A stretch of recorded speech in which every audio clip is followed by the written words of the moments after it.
Bang Andi, jadi udah 70% lebih nggak pernah diundang itu Partai Demokrat? Baru kemarin ketemu sama Bung Andre dan kemudian baru dikasih tahu, oke, silakan jalan-jalan lihat di war room itu. Sebenarnya yang kami inginkan sebenarnya bukan hanya soal datang ke sana lihat angka-angka dan sebagainya, tetapi yang kita inginkan adalah supaya jelas begini loh angka-angka yang ada dan bedanya dengan situng KPU bagaimana, sehingga bisa dilihat kan situng KPU itu sudah per TPS.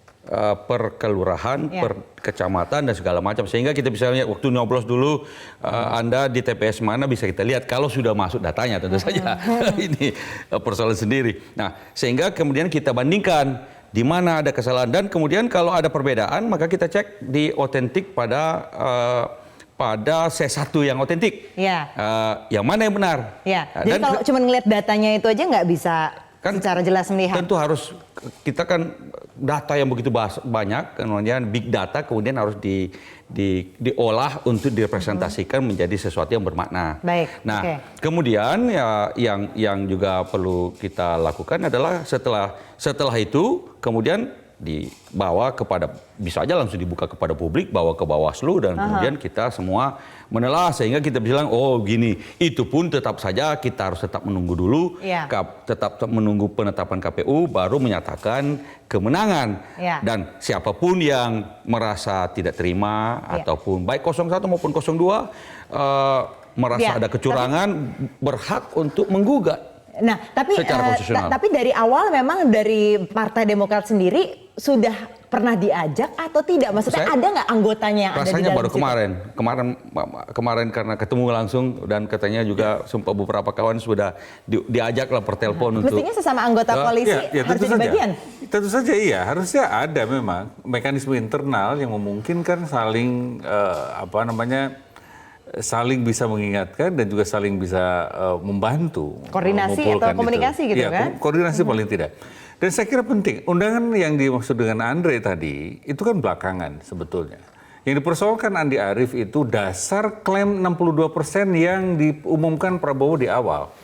Dan saya kira ini serius, gitu loh. Dari mana itu?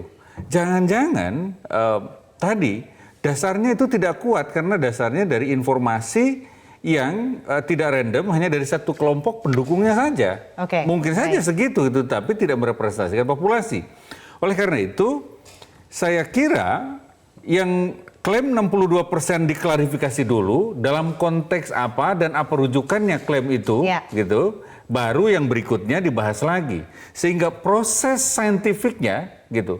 Proses kerja ilmiahnya dari situ itu bisa dijelaskan metodologinya. Kalau gitu, bukan sekedar mengumpulkan itu. Karena ada problem juga. Referensinya begitu bisa dapat 62% itu dari mana Mas Ferry? Referensinya itu apa Mas Ferry?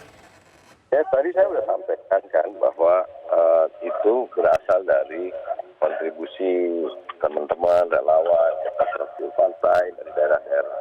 Tapi gini Mbak Andini, Mas Sirajuddin, kita sebenarnya mekanisme internal di Koalisi Adil Makmur, di BPN sebenarnya sudah relatif ada karena memang semua unsur partai terlibat, maksud juga dalam melakukan proses perhitungan yang sekarang sedang dilakukan oleh BPN dari tahunnya. Tapi yang disampaikan oleh Mas Andi Arief ini kan pernyataan yang dimunculkan keluar. Gitu. Sebenarnya kalau kami berpendapat pernyataan yang seperti itu harusnya tidak usah dimunculkan keluar, tapi bertanya saja ke dalam karena itu kan pasti akan bisa terjawab. Tapi karena ini tapi kenapa baru diajak juga Mas Ferry dari Partai Demokrat ini untuk melihat begitu? Teman-teman mungkin Pak Andi nanya baru kemarin bertemu dengan Mas Andre, tetapi kalau teman-teman Partai Demokrat yang ada di BPN yang lebih sering ada di Kertanegara atau tempat-tempat yang lain, itu menurut saya sih harusnya bisa mengkomunikasikannya ke teman-teman Partai Demokrat yang lain. Tetapi sekali lagi kami sebetulnya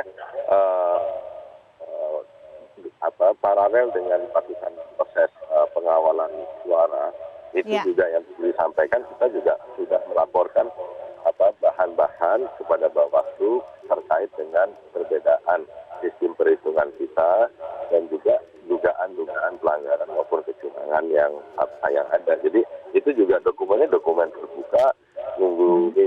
Hari ini juga sudah ada mulai persidangan, minggu depan persidangan, dan katanya itu kita sampaikan terbuka dan dengan data yang kami anggap memadai.